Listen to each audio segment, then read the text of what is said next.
Okay, the agenda's the same as the ones we talked about last week. You ready to proceed? We are. We got a quorum? Okay, let's go. Hey, thank you, everybody, for attending the Regional Planning Commission meeting for today's date.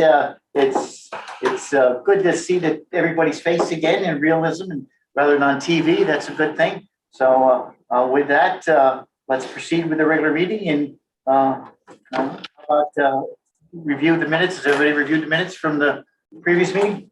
Okay, with that being reviewed, any objections, omissions, submissions? All good? Is there a motion to accept? No motion. So motion made and moved. All in favor? Aye. All right, good.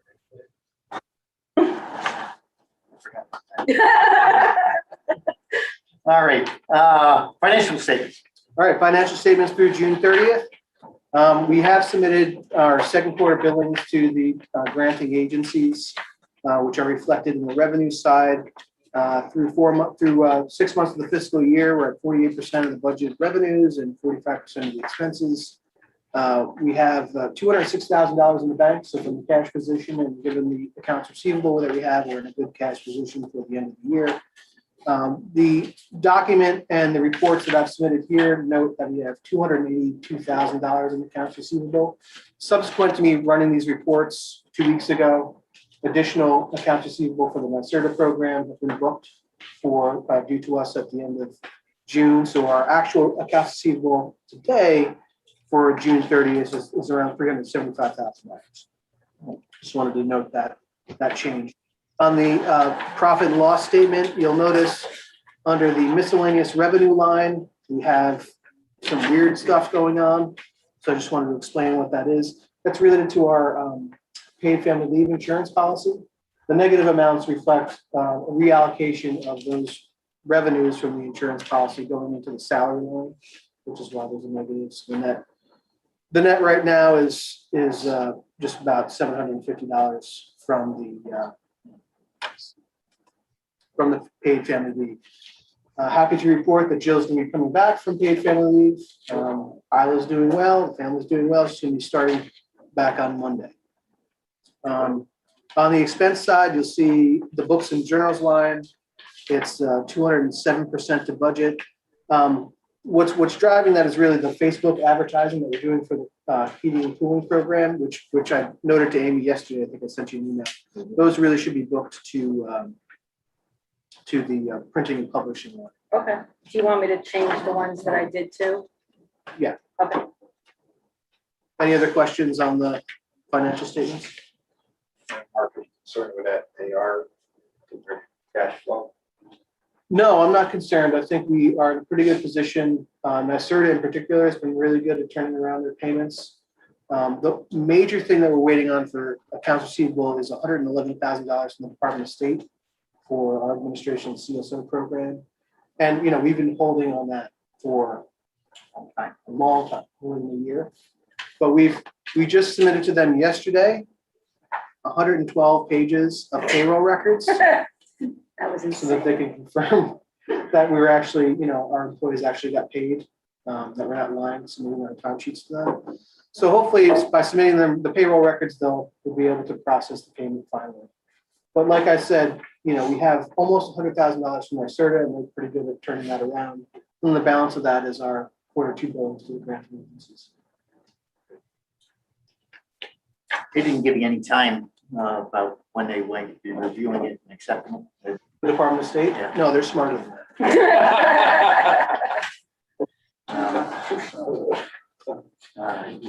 I'll leave that alone.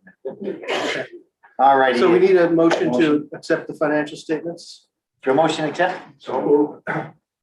All in favor? Aye. The audit report.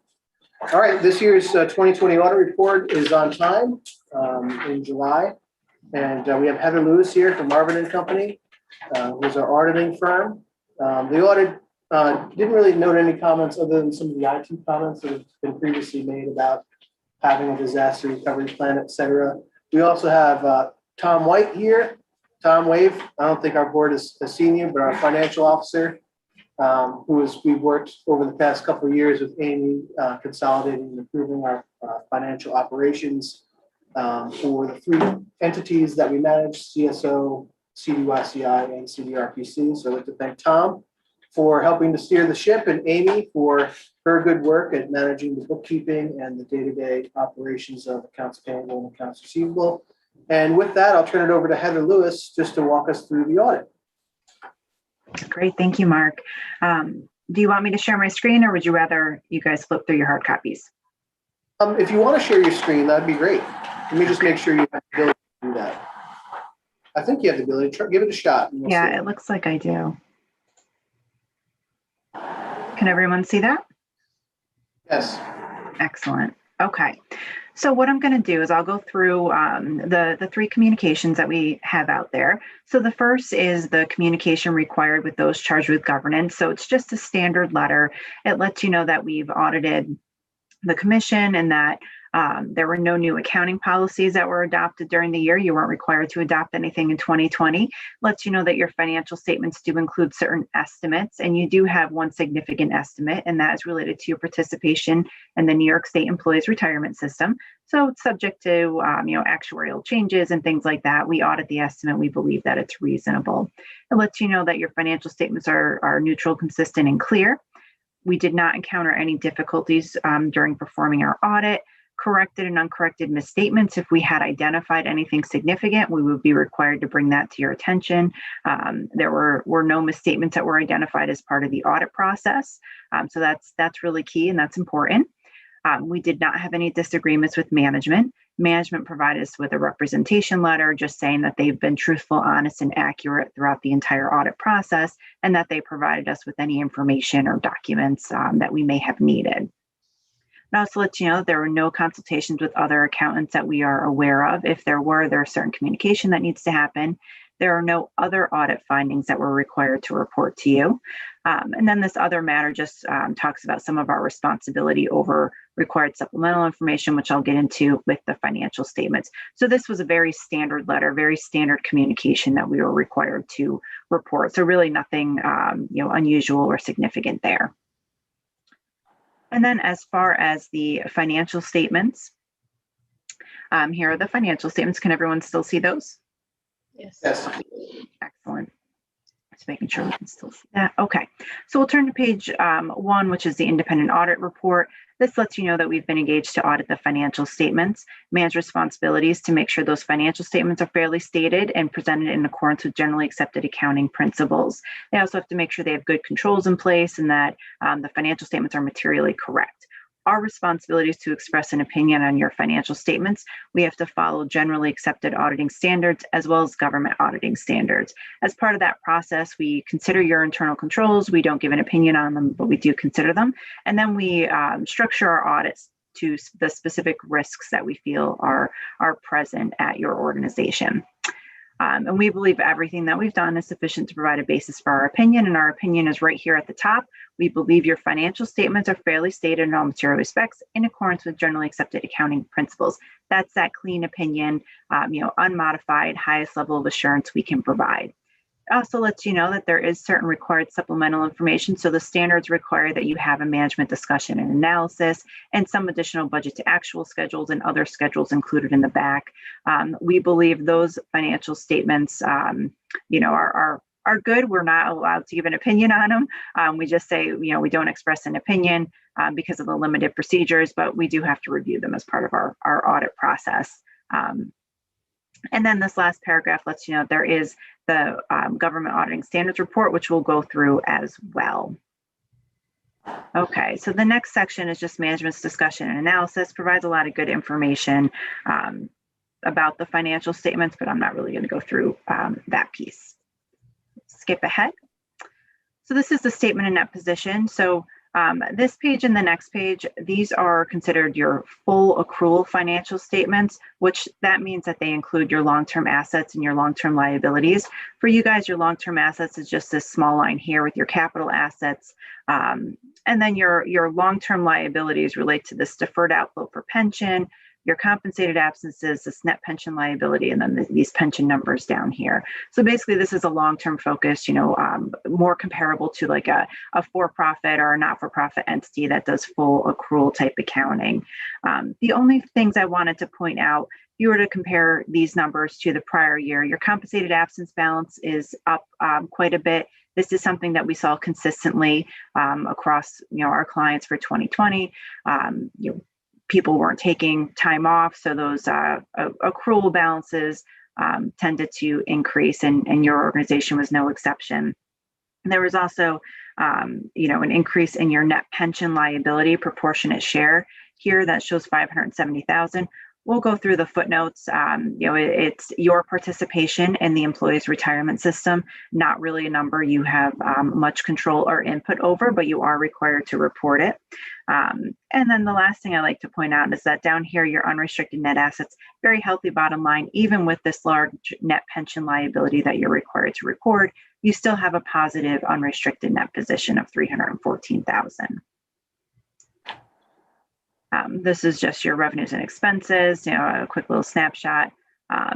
These next two pages, so we have your balance sheet and your income statement on the governmental funds. So this is more of a focus on that short-term focus, a 1 year, more based on how you're budgeting. You have one fund, your general fund, and that is recorded right here. Like I said, more of a short-term focus, so it doesn't include your long-term assets and it doesn't include your long-term liabilities. If you were to look at these balances compared to the 2019 year, you have an increase in your due from other governments. That's mostly due to your NYSERDA grant. We test that, and collections were good. We send confirmations, and the balance, while it is up, is collectible. And we don't have a concern there. You also would notice that your accounts payable balance has increased from last year. That again is related to the NYSERDAs, just some accruals and timing of when you paid that information. And again, your unassigned fund balance, you have a over 500,000 in unassigned, good, healthy ending fund balance there. Down at the bottom, this is just a reconciliation. So if you want to know how to get from page 9 here back to page 7, these are all the things that get adjusted. So all the things that you include to go from a modified accrual to full accrual presentation. This next page, again, is just your governmental funds, revenues, and expenses. Your revenue expenses overall were down for both categories in revenues and expenditures. But overall, your revenues still exceeded your expenditures right here by 25,000. So you're still, adding to the bottom line, which is the important, key takeaway here. Okay, so this is just another reconciliation to go from modified accrual to full accrual. So I'm not going to spend too much time here. Your footnotes start here on page 14 of the PDF, page 12 of the actual hard copy. There are really no significant changes. There were no new standards or new disclosures that were required to happen during 2020. So really, nothing of significance to go through as far as items that are new. But I do want to just highlight this note number 18. This is your participation in the employee's retirement system. The footnote is very long. I think what's important to point out with this note is that it's your participation in the employee's retirement system. So the state hires the actuary, the state determines what the assumptions and things like that are going to be. You record the information, your expenses as they are due. It's not a liability or anything that you fund or put any money away for. You're not allowed to do any of that stuff. So it really, really is something that you guys don't have any control over, but you have to record. But it's a quite a significant liability that people usually, look at and start going, uh-oh, do we have to fund this? And it's no, you're just a participant in the plan at this point. Okay. The other item to point out down here, so you'll have a new standard that you will have to implement called GASB 87, and it relates to your leases. The leases are actually this footnote right up here. There will be a change in how you record that information, not effective until the 2022 fiscal year, so you still have some time. But it'll be important to start gathering information. In your case, your leases aren't too significant, so this new standard won't be, too much of an impact on your organization.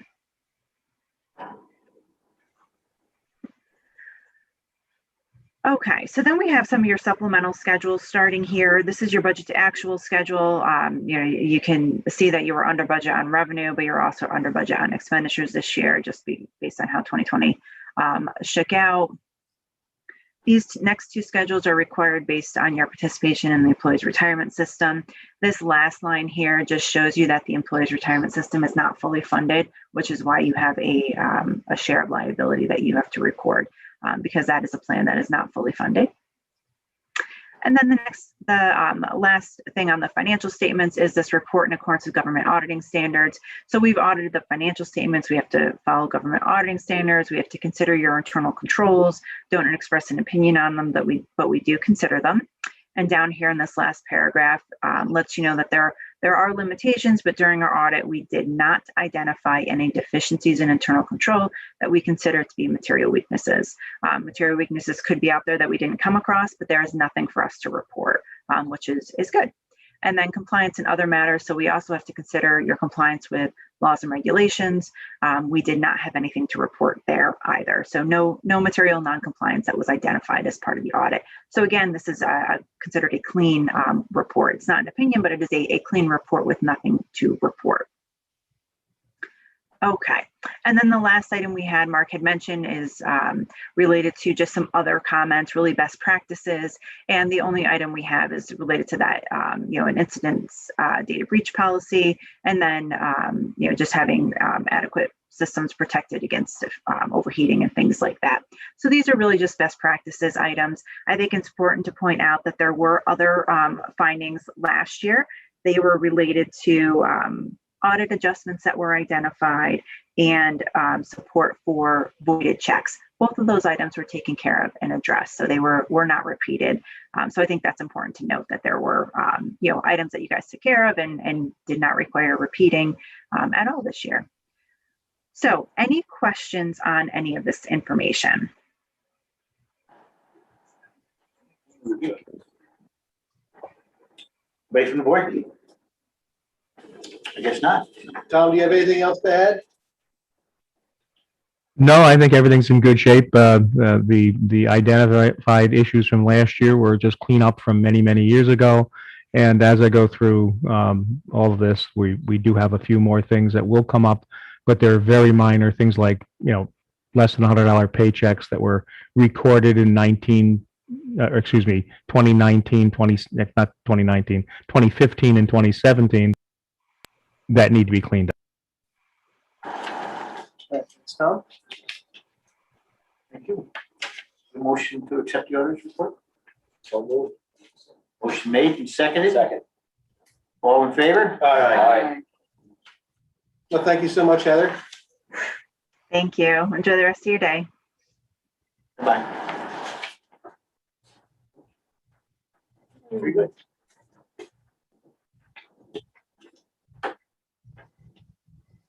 That being behind us, let's move to the preliminary budget for 2022. Okay, preliminary budget for 2022 is proposed at 3.38% more than the 2021 budget.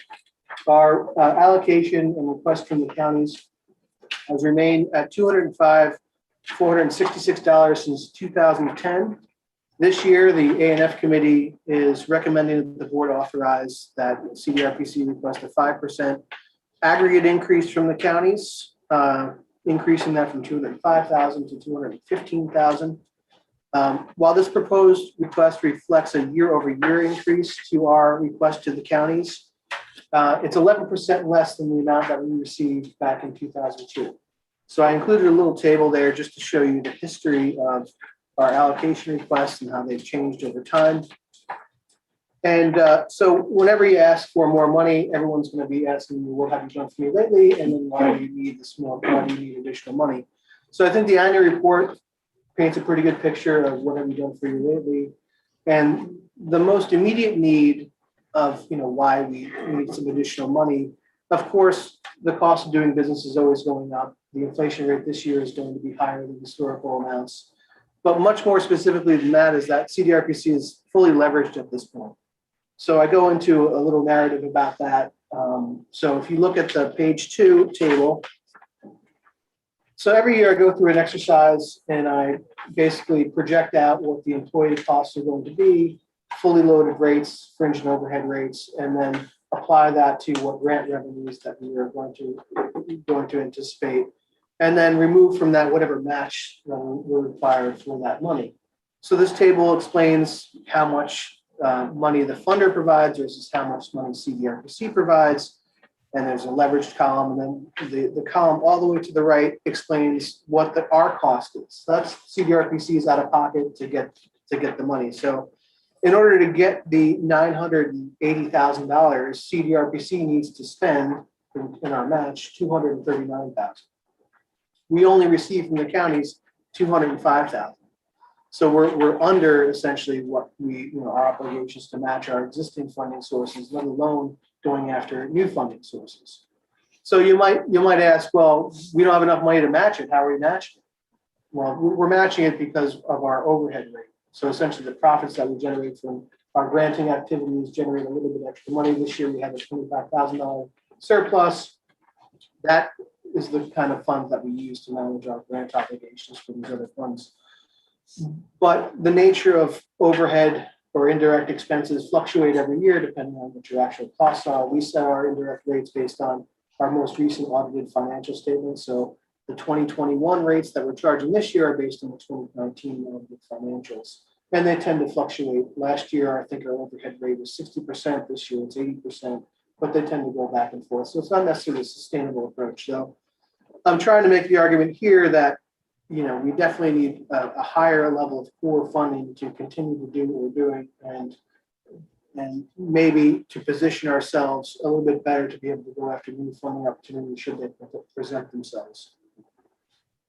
Any questions on that logic or that argument as a sales pitch to the counties? So Mark, could you just talk about how this is presented to the counties? So when we asked for additional money in 2019. At that time, I just submitted to them our normal budget request, which typically happens after this board approves it in July. None of the counties acted on that budget request. So this time around, I started that process informally much earlier. So before the A&F committee meeting met, I just gave the counties a heads up. I said, hey, and these are the county financial people that we work with, or whatever, whoever is the point of contact for our budget line in the county budgets. I said, hey, I'm going to ask for 2% more. Here's what that number looks like. Can you get this in the queue for your budget request this year? Fast forward to the A&F committee meeting. The A&F committee saw these numbers and said, well, we should ask for more money. So I went back to those people in advance of this meeting and said, hey, it looks like the number's probably going to be 5%. After this meeting, after the board formally approves the budget request, if you guys approve the budget request, I'll send the formal letter to the points of contact and the whoever the administrative executive is for each county, just to make sure that I formally have a document that request is.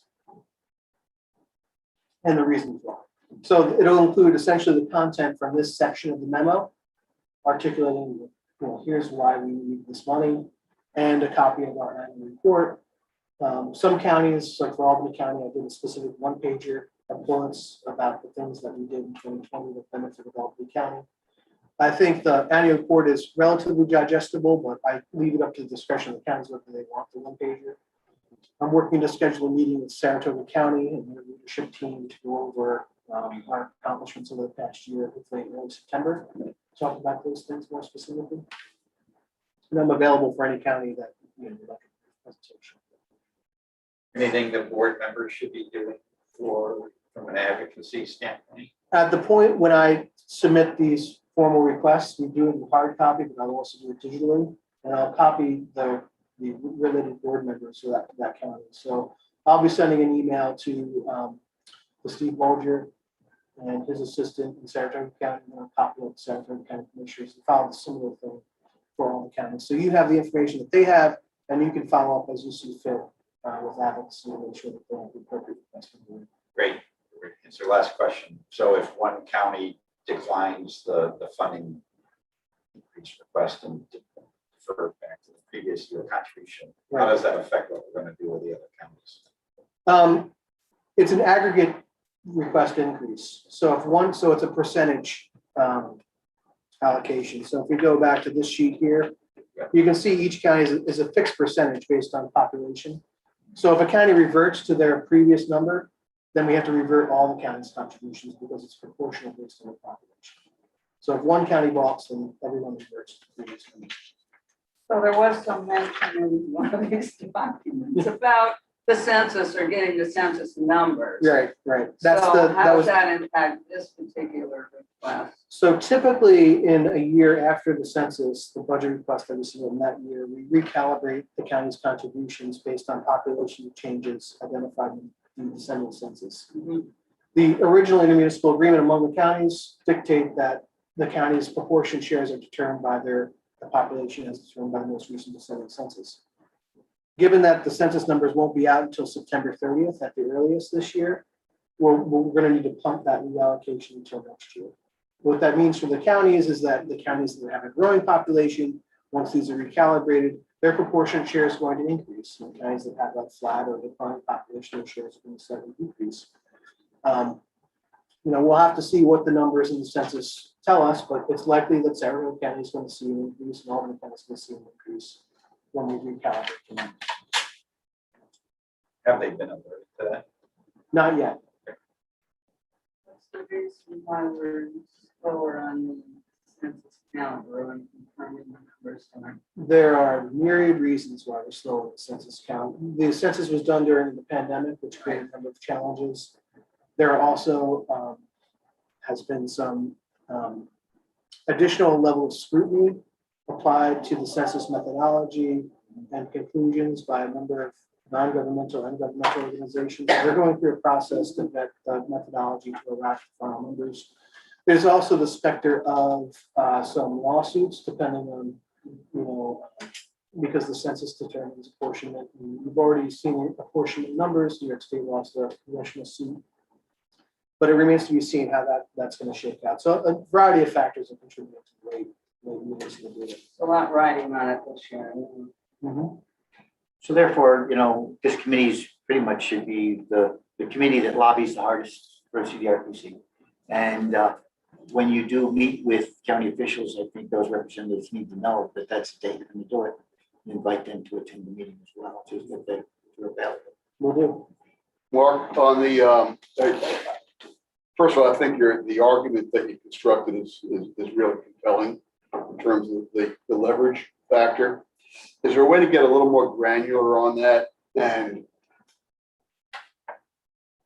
present it as sort of a return on investment, so that if that for every dollar, if you will, the count of the increase, that will generate X dollars that could be used, and then even go a little more granular one step further for a project in this county or that county or this county. So sort of, We can definitely do the step lower one. that level of abstraction. We can definitely do the step one. Our return on investment is typically about $4.50 for every $10 invested, just based on the ratio. That's a huge number right there. Yes. So we could, provide that estimate to say the $15,000 increase would then generate X amount of dollars in grant revenue for the counties through CDRPC's activities. I'd be a little hesitant to do the part two. Yeah, I get that too. I was. No, but that's a good addition.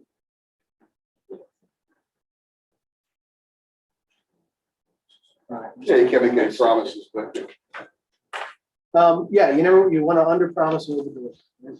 Recent history shows that the organization's been very frugal with the funding, so I'm not wondering. I think there. Yeah, we have a pretty tight ship, and we're pretty dialed in on that. I So think counties haven't done a lot of support in the last couple of years here. With how much we should be taking in. Each county should be laid back a little bit and said no. So. and this is a progression since 2017 or so. Making the argument, articulating it in the annual report, being able to articulate specifically to each county, what we're doing for them, painting a picture of the financial situation and the leverage. And so it's built into this point where I feel comfortable that we're in a good position to be asking for a little bit more and we can justify. I think the other thing you could probably generate is a number showing the adjustment for inflation over that period of time, that the actual spending power of the commission has decreased. So this is just an opportunity to make it commensurate with Mhm. what the spending power of the planning commission was. So Next number of years. I took a look at that, did not include it in this report. But $205,000 in 2002 would be around $237,000 in today's dollars. So that's definitely another thing. Yeah, I'm on board. Anything additional on the budget report? Any questions on the budget overall? Everybody have an opportunity to look at? The motion on the floor to accept it? I'll make a motion. There's a motion made and seconded. Anything else? All in favor? Aye. Opposed? So moved. Great. A lot of good information. Thank you. Number 6, authorization for the NBRC broadband grant. So we were notified by the New York State Department of State. They are the sort of lead points of contact for the Federal Northern Border Regional Commission in New York State. Each governor is a commissioner on the Northern Border Regional Commission, and the designee for the state of New York is the Department of State. So they've been working with NBRC on a non-competitive allocation related to broadband. And we are designated as the local development district for the federal program. And so they basically contacted all the regional planning commissions that are in similar circumstances with the Northern Border Regional Commission and said, hey, we want to do a program that helps fund broadband work in your regions. We want to make that program as flexible as possible to meet the counties where they are in terms of need. So the proposal would be a non-competitive solicitation. We would need to develop a scope of work and submit that to the Department of State. The Department of State would roll up all those scopes of work from all the local development districts into what their proposal is for this money from the Northern Border Regional Commission. And we'd go from there. So in our region, that means that Rensselaer County, Saratoga County, Schenectady County are eligible. Albany County is not. The state has determined that they're simply just going to allocate an equal amount to each eligible county. So that means $44,000 to each eligible county. So that works out to about $120,000 that we would do for the 3 counties that we would do work in here. We have had a preliminary scoping meeting with organizations and points of contact in the counties to determine what would be the most meaningful type of work for them. And again, the work can include inventory, it can do analysis of coverage, it can include actual preliminary work in advance of the capital project. So pretty much anything on the spectrum of what's needed for broadband. The follow-up from that stakeholder meeting, a lot of folks were going to take it back to the appropriate folks in their counties to talk about what their opportunity is and what the needs are, and then get back to us with the general scope of work. Once we hear back from them, we'll articulate that in the scope of work and submit it to the Department of State for the non-competitive solicitation. Once we execute a contract with the Department of State reflecting the scope of work, CDRPC would likely need to do a solicitation for a consultant to actually conduct the work. It could be multiple consultants. We could do it as an aggregate opportunity and have the consultant do all the work in the scope for each county. Albany County, even though they're not eligible for this funding at the moment, they are pursuing broadband work and have agreed to include piggyback language in their contract solicitation. So if the stakeholders see that there's a lot of overlap between what Albany County is doing and what they need, the procurement may be simplified if the counties agree to piggyback off of Albany County's contract. And Mark, why was Albany County not eligible? You have to ask Congress. I mean, it's as simple as that. Greene County is eligible, Albany County is not. Sullivan County is eligible. Sullivan County is not necessarily close to the northern border, but they can certainly lobby to be included. The deadline dates on some of these goals. Right now, there's no hard and fast deadline, but I think it's safe to say that there will be action before our October board meeting. So I wanted to request the board at this meeting authorize me to develop the scope of work and negotiate the contract with the Department of State for the work. Do you expect an admin line for CDRPC? There should be an admin line. One of the drawbacks of the NBRC program is that unlike EDA, we don't get money up front. So the only way we can secure funding through NBRC is through assistance grant administration after somebody gets awarded. Right. So Troy, the city of Troy got $1 million grant for Monument Square. And, you know, we have to charge, we're only eligible to charge our actual expenses to assist them with grant administration, which is, it's almost not worth it to submit that for reimbursement through a federal process. So for example, last quarter, I think we maybe had $500 or so of Kate's time to help administer that grant. But yet it's going to take Kate probably a couple of days to submit the federal expenses for reimbursement. So it's not a lucrative way to pay us for the work that we do for that. But I hope in this budget process and scope of work, we'll be able to carve out some sort of reasonable allocation for the work that we're to do for the grant. Anything further? Permission to be able to proceed with EOS to what you need to get what you need to do in order to apply for the grant. Motion made. Second. I'll second. All in favor? So moved. Thank you. That's certainly needed, especially in the rural areas. Interesting to find out why Old County wasn't. The 2020 annual report. Oh yeah, one more item is the appointment of the administrative committee. Yes. Item 7. So we have, I'm just asking the board for the board to authorize the chair to appoint a committee to update the employee handbook administrative guidelines. It's good practice to look at that every couple of years, but specifically, I want the committee to take a look at provisions related to remote work in our administrative guidelines. Our bylaws dictate that the chair can appoint such committees. And so presenting it here today to establish that committee for the chair to appoint anybody. So Do you want to appoint the committee itself, or at least permission now, and then do a poll later to find out who wants to be on it, or you want the committee now? well, if anybody wants to volunteer, maybe we can constitute a committee today. First, we need Barbara volunteers to serve on the committee. So right now, anybody else want to serve on the committee? Okay. Kristen will serve on it.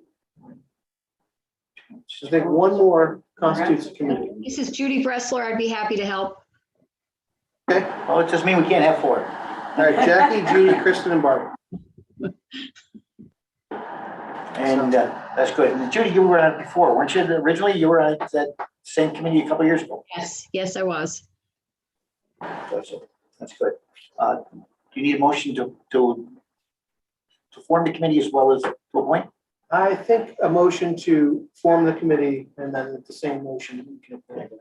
So therefore, I'd like to make a motion to the board that we have formed this committee to look over our policies and procedures and bylaws, and the 4 nominees who requested, the 4 volunteers requested, be appointed to that committee.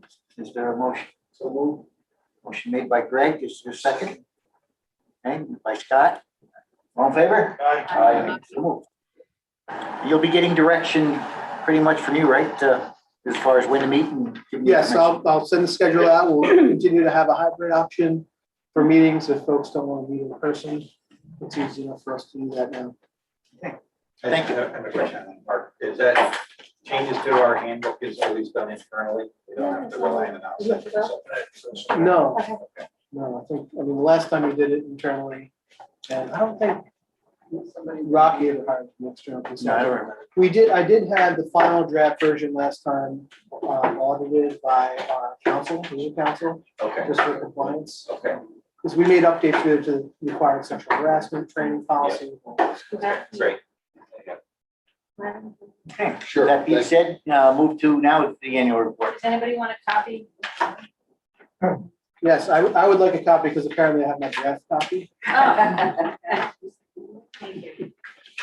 So yes, our 2020 annual report, this will be distributed to the counties digitally so that all the elected officials in the county legislatures will be able to have a Anybody? copy and included along with our new budget request to the counties. So the goal of this report is obviously to answer questions, what have you done for me lately? I think, the biggest takeaway is that, 2020 was a challenging year, but our staff here really stepped up to continue to deliver the programs in a remote fashion, to pivot programs, to be able to continue to serve our constituents. Whether that was pivoting to online trainings and doing webinars, we had nearly 1,200 registrants for our online trainings, and we turned that around. I think we stood up the online trainings, after the shutdown. I think we had our first one in early May of 2020. So that was a pretty good turnaround time of canceling our in-person workshop that we had and deploying a fully online version. Our outreach coordinators pivoted how they were serving communities. Initially in the pandemic, helping communities just meet digitally and providing that service where it was needed. And then continuing to virtually meet with a lot of different groups on an as-needed basis. Investing in our Capital Region Indicators website and technical assistance program for data services. We did improve that footprint. We continue to improve our communications in terms of our data news. Josh Tossi has been really taking the lead on making our data presentation more compelling and digestible through the use of infographics, Tableau, and otherwise. We continue to maintain our website. Our technical assistance program was in our 4th year in 2020, and that's a program which I think is good for discreetly identifying specific projects that we're doing in the counties that benefit the counties and assigning a value to that. So we did a number in 2020, the Clifton Park, Western Clifton Park GIS update, a preliminary existing conditions analysis for the town of Westerlo, as a prelude to the comprehensive plan, the Route 50 study area in Schenectady County, and the Gilligan Road project in East Greenbush and the rest of the county. This year, our projects that began in 2020, which are pretty much done at this point. The one in the town of Colony to look at their development regulations. We are just wrapping up a project for the city of Troy and the county sewer district to take a look at some of their challenges with infrastructure and development. And Boston Spa are wrapping up, again, an existing conditions analysis that's a prelude to the comprehensive plan. So this particular program, which is a partnership with our neighbors down the hall, CDRPC, really leverages the skill of our combined staff and gives directly back to the communities, meets them where their needs are. These are not big projects.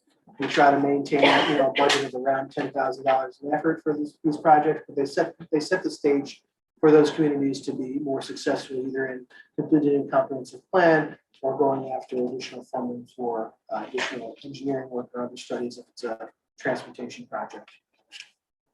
We closed out the first round of our Clean Energy Communities Program grant, and under Todd Fabozzi's leadership and in coordination with the team that he's developed and our staff here, we were awarded $1.67 million for our continued sort of round 2 of the Clean Energy Communities Program.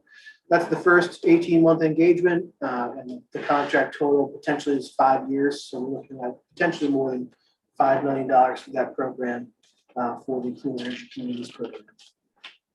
Under the grants awarded on page 6 for Malta, the list of amounts. Yes, I'm not sure. That could be a typo. There wasn't an award in the first round of the program for Malta. They did get $5,000 in this newest round for being retroactively designated, so.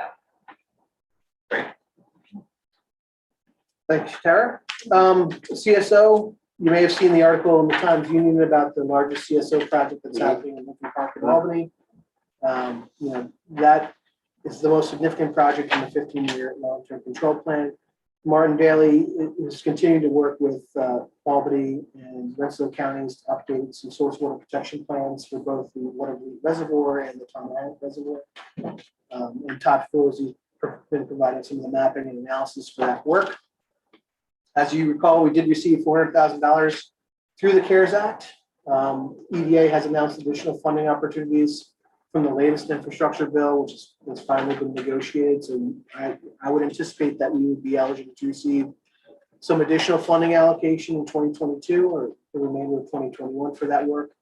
I'll be attending a webinar on the 29th because they've allocated a myriad of programs, federal programs and funding opportunities through the EDA for this work. So we will be sort of quarterbacking a lot of those opportunities for the region. We assisted the Capital Region Chamber in establishing an $8.7 million revolving loan fund for the region. Previously, only Albany County was eligible for these revolving loan funds, but through the CARES Act, and we identified this opportunity. The Chamber was the only existing operator of EDA funded revolving loan funds. They were the only eligible applicant. We identified the opportunity for them, they applied for it, and so now the region has an $8.7 million permanent revolving loan fund for business assistance. So that includes Saratoga, Schenectady, Albany, Rensselaer, Columbia, Greene. So that was a big win for us in 2020. That CARES money, is that over 2 years or? That's over 2 years, so we will need to spend the $400,000 by June 2022. We have executed contracts as sub-awards, $200,000 of that $400,000 going directly to the counties and their economic development recovery work. And all those agreements have been executed and we're starting to get reimbursement on that. The biggest project for secure detention in 2020, even amid the pandemic, was the bedroom furniture replacement project. We had to pull the plug on that. The contractors were scheduled to begin work on March 17th. So they actually showed up and we were like, no, we can't do it. But they came back in October and they were able to get the job done. That's sort of a prelude to a major capital project that we're going to be starting in earnest, or have started in earnest, the design phase at the facility. We started that last month, and that will continue. I'd just like to thank the staff again for all their work. We have Haley is here. Tara just took off. Todd and Josh are participating remotely today. We can't do the work that we do without a talented staff. I'm lucky to work with these people and looking forward to seeing them more regularly in the office as we move into 2022. I agree. Hey, Mark, look at your resistant furniture. What's that mean? Ligature resistance, so that's anti-strangulation. It was a new term to me as well. You just break the leg off the leg. Now hit your- Well, there are no legs, all molded. All molded, one piece, one piece, that's it. Can't hide under the bed. You need a motion on the annual report? Nope. Okay, that's good. Okay, so next we got, other business. So just one other point of business I wanted to discuss is we can continue to do these hybrid meetings, but it's no longer a requirement for us to broadcast our meetings on YouTube. So we can revert to the traditional taking meeting minutes and posting the meeting minutes, or we can continue to broadcast the meetings on YouTube live and have the recording public. I have no objections to transparency, but it's up to the board. Is there any financial impact to doing that at all? Do we No. know how many people are actually participating on YouTube? Will we find that out? Or We can. It's not very inform many. us of something. I know through this last year, my local government has finally seen some benefit of this organization through the webinars. Mhm. They're really, because it saves them a lot of time the way they do things. And so they were really impressed with the content. So that was very positive from my perspective because I've been trying to get them to get involved. And so there were some benefits of the last year. Right. I agree with Mike. There's no compelling reason not to be broadcasting and Right. being transparent. And if you stop being transparent and broadcasting, it begs the question, why did you stop doing that? So why you, Only did it because you had to. That's- right, Right. right. So why go even go down that road? As long as it's not a burden Mhm. to the organization. Right. Yeah, not a burden. We'd be happy to continue to do it. Okay, so you need a motion to do that, or is it Yeah. okay? Keep it as it is. Okay, very good. We'll keep it as, I had one question in regards to cybersecurity. I know we discussed it earlier, and there was some discussion in the audit.